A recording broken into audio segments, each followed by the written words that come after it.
The photograph is ordinary at first glance. A stiff-backed family of 5, seated in a garden. Edwardian clothing. Sunday shoes polished to a dull shine. The father's hand rests on the arm of the chair, the mother's gaze is steady, practiced. It's 1903. Nothing about the image asks for attention. Until someone zooms in. The scan hums softly in a darkened lab. Dust flecks bloom like snow across the screen. And then the technician pauses. "Hold on," she says. "Go back." The youngest child, barely 4, clutches something in his lap. Not a toy. Not a book. It's small, angular. Too precise. The light catches an edge that shouldn't be there. Metal. Families didn't pose with that, an image historian tells us later, leaning closer to the monitor. Not unless they wanted it seen. The investigation begins with patience. We trace the photograph's paper stock. The ink. The studio stamp pressed faintly into the corner. A city directory places the family at a modest house on the edge of town, land now swallowed by development. Then an archaeologist joins the room. She doesn't look at the faces. She looks at the object. "That symbol," she says quietly. "That's not decorative." Old maps are rolled out on a table, their linen backs cracked with age. A red pencil mark circles the family's address. Beneath it, a note, half erased. Closed site. Do not reopen. We find a journal in an archive basement, leather, water-stained. The handwriting shakes when it mentions the boy. "He must not forget what we found," it reads. "If we are discovered, the photograph will speak." The portrait changes after that. The silence in it grows heavier. You notice how the mother's fingers tense. How the father watches the lens like it's watching back. And suddenly, this isn't about a picture anymore. It's about what they uncovered. What they hid. And why, more than a century later, it still refuses to stay buried. The photograph had been sitting in a flat archival box for decades, untouched, misfiled under a generic label, Family Portrait, 1903. No names. No notes. Just a brittle silver gelatin print, its edges feathered with age, its surface dulled by time. It wasn't considered rare. It wasn't considered important.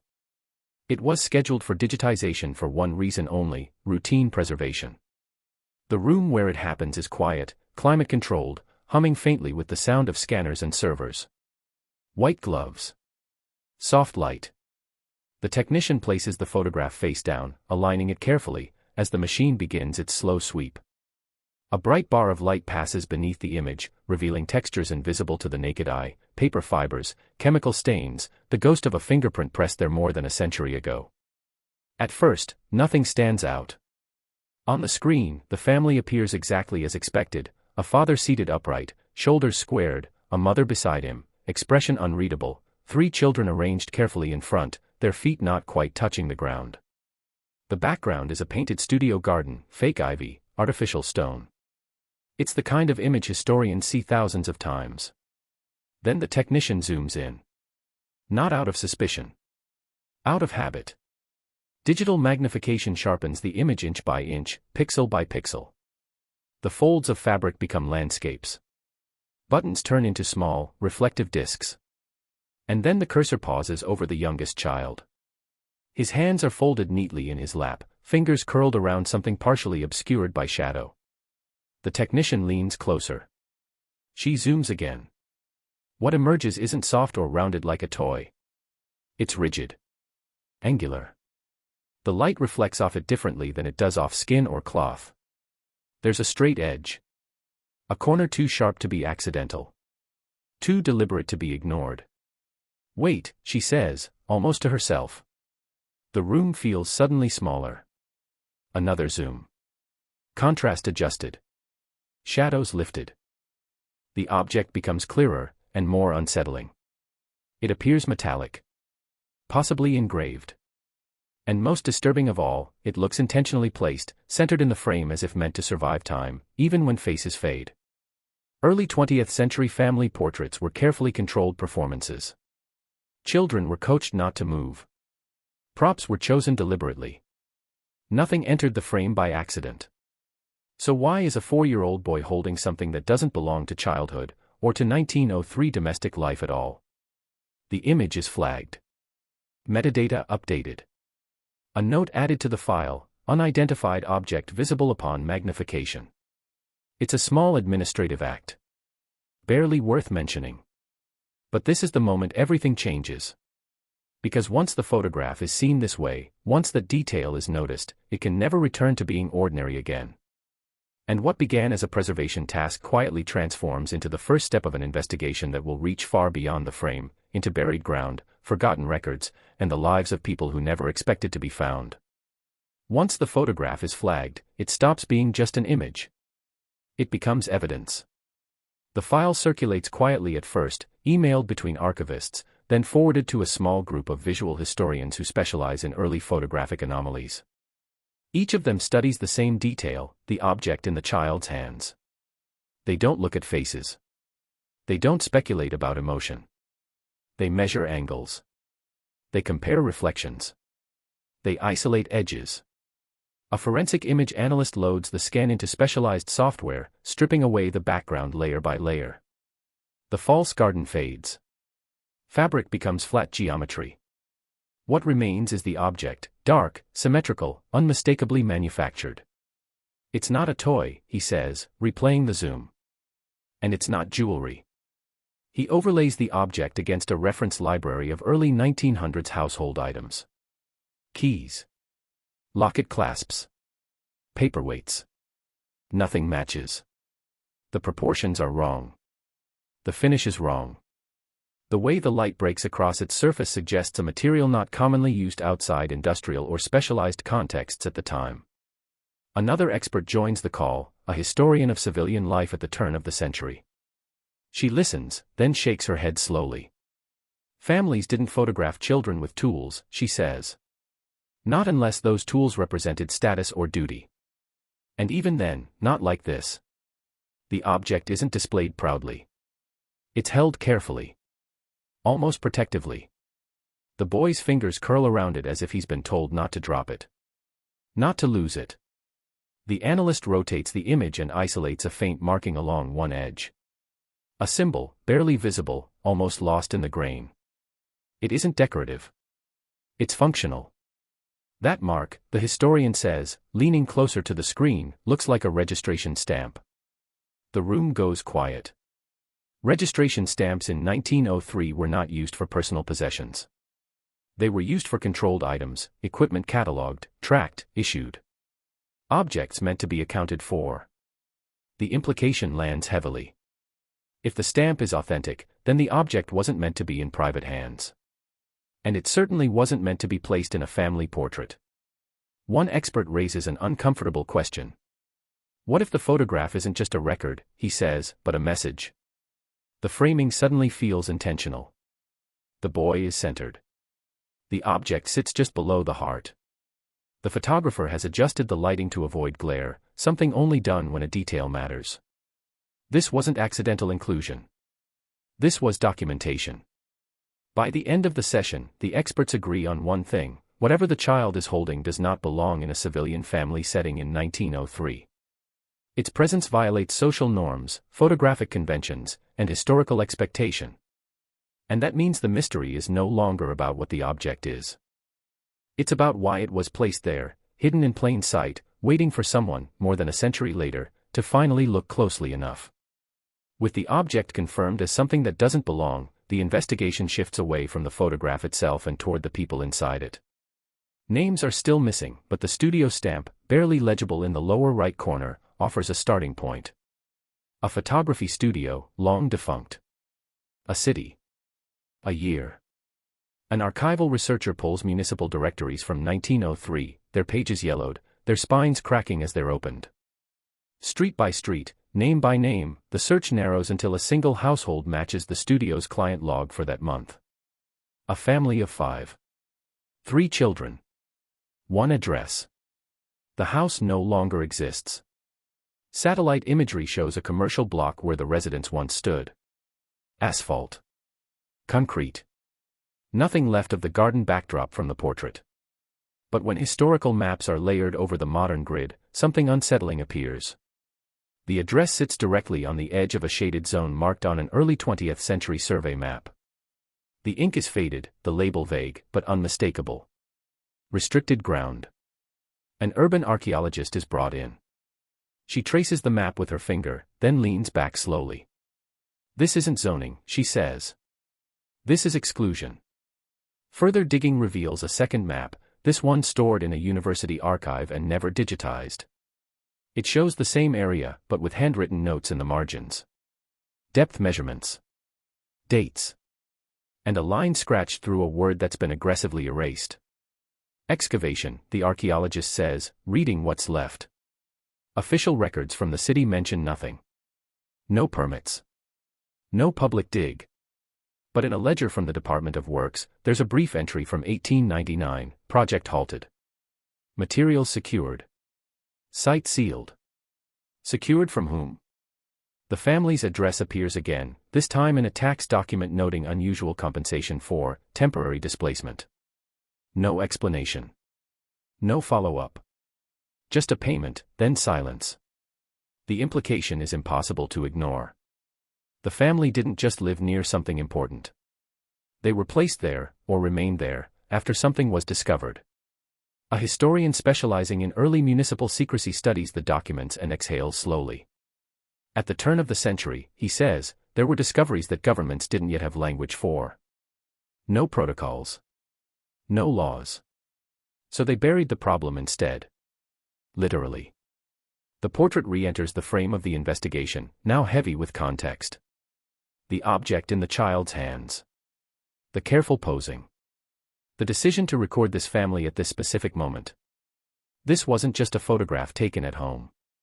It was taken above ground that authorities had tried to forget. And suddenly, the idea that the image was meant to remember, to mark a location, a moment, a secret, feels less like speculation and more like intent. Because if something was sealed beneath that house, then the photograph may be the only surviving map left behind. Once the address is tied to restricted ground, the investigation moves into a darker corridor of history, the kind lined with missing files and deliberate gaps. If an excavation truly existed beneath that family's home, it should have left a paper trail. Permits. Correspondence. Reports. Instead, there is almost nothing. Almost. A research fellow at a regional archive uncovers a thin folder misclassified under agricultural surveys, 1898 to 1901. Inside are brittle carbon copies of letters exchanged between a local engineer and a private academic institution. The tone is formal, cautious. The language vague. Phrases repeat: anomalous material, non-conforming strata, recommend limited disclosure. There is no mention of location. But one letter includes a hand-drawn cross-section of soil layers. The measurements match the handwritten depth notes found on the erased map almost exactly. An archaeologist studies the sketch, her brow tightening. This isn't a routine dig, she says. They stopped because they found something that didn't fit their expectations, or their authority. The name of the institution surfaces next, a now-defunct antiquarian society that operated briefly at the turn of the century, known for investigating preclassical sites outside official oversight. Their archives were absorbed into a university collection after a fire in 1912 destroyed much of their headquarters. Destroyed, or cleaned. In a surviving minute book, one meeting stands out. The date aligns with the halted project. The entry is short, written in hurried ink, vote unanimous. Site to be closed. Artifacts to be secured. Public record not advised. Artifacts. Plural. This changes the stakes.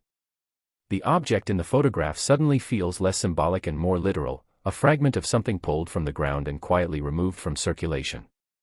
A historian of archaeology explains the context.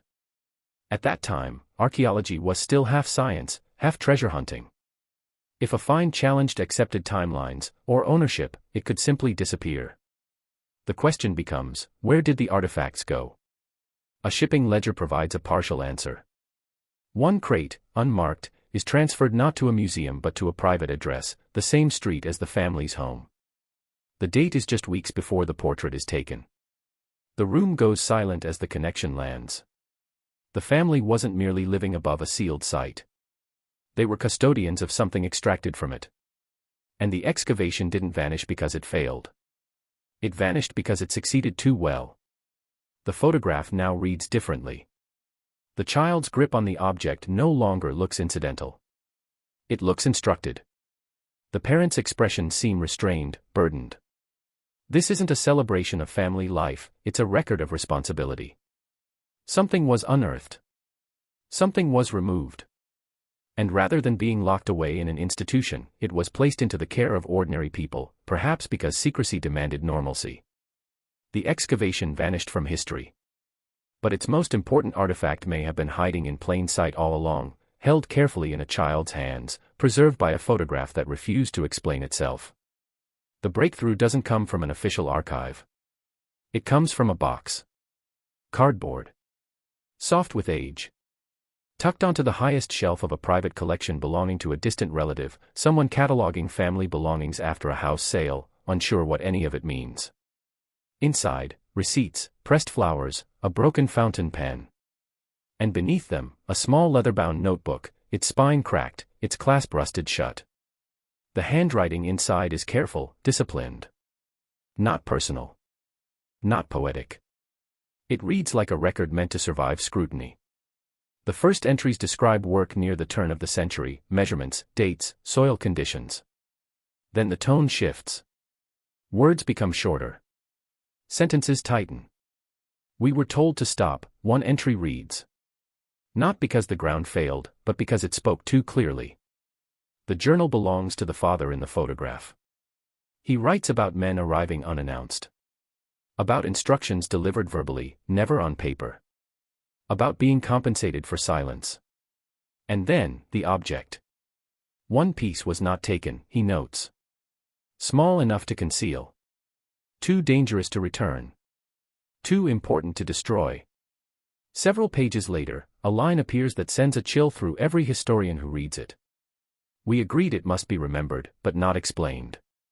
The journal describes the decision to take a photograph, not as a keepsake, but as a safeguard. A visual record that could outlast memory. Outlast intimidation. Outlast them. The child was chosen deliberately. He is young enough not to understand, the father writes. Old enough to carry it without fear. There's a rough sketch on the page, a seated figure. A small square marked at the lap. An arrow pointing toward the center of the frame. Inside the frame. An expert in material culture studies examines the object's description in the journal. The dimensions match the photographed item. The markings align with the faint symbol seen under magnification. This wasn't random, she says quietly. This was cataloging, without an institution. The journal never states exactly what the artifact is. But it hints at its significance. It refers to it as older than record. As out of sequence. As something that, if public, would invite claims, ownership, excavation, control. The final entry is dated just days before the portrait. If they come again, it reads, the image will remain. If the ground is opened, the truth will have a witness. The journal ends there. No follow-up. No explanation of what happened next. But suddenly, the photograph is no longer mysterious in intent. It is a deliberate act of resistance. A family, ordinary, unremarkable, choosing to embed a secret into plain sight, trusting that time itself would eventually provide the right eyes to see it. The mystery shifts again. Not just what was found, but how far they were willing to go to make sure it was never truly lost. Up to this point, everything rests on paper and pixels. A photograph. A journal. Maps marked and erased. Compelling, yes, but still circumstantial. For the investigation to cross from interpretation into confirmation, the ground itself has to speak. Permission is difficult. The original house is long gone, replaced by layered development, utilities, foundations, reinforced concrete. But historical preservation laws allow for non-invasive surveying. No digging. No disturbance. Just listening. At dawn, a small team assembles on the site with ground-penetrating radar equipment. The street is already awake. Traffic hums. Footsteps pass within inches of history, unaware. The machine emits a low pulse as it's rolled slowly across the asphalt, sending electromagnetic waves downward, waiting for echoes. The first pass shows nothing unusual. The second does. At roughly 2 meters below the surface, the readings shift. The radar image reveals a rectangular void, edges too clean to be natural. Beneath it, a patch of disturbed stratigraphy, soil layers folded and broken in a way that suggests excavation followed by deliberate refilling. The archaeologist kneels beside the monitor. "That's not erosion," she says. "That's a cut. Someone opened this ground, and closed it again." Coordinates are matched against the old maps. The shape aligns perfectly with the shaded restricted zone from 1903. The depth corresponds to the measurements scribbled in the margins. Even the orientation matches the cross-section sketch found in the vanished excavation files.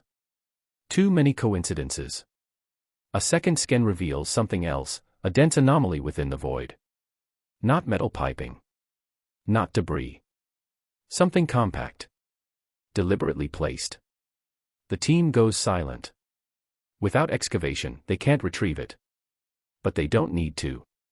Its presence alone confirms that the site was used, altered, and sealed intentionally. A geoarchaeology expert explains the implications. This tells us the journal wasn't exaggerating. The excavation happened. Something was removed. And something, at least one thing, was left behind. Left behind, or put back. The family portrait takes on new gravity. The artifact in the child's hands may not have been the only piece. It may have been the portable one, the fragment they could protect. What remains underground may be larger.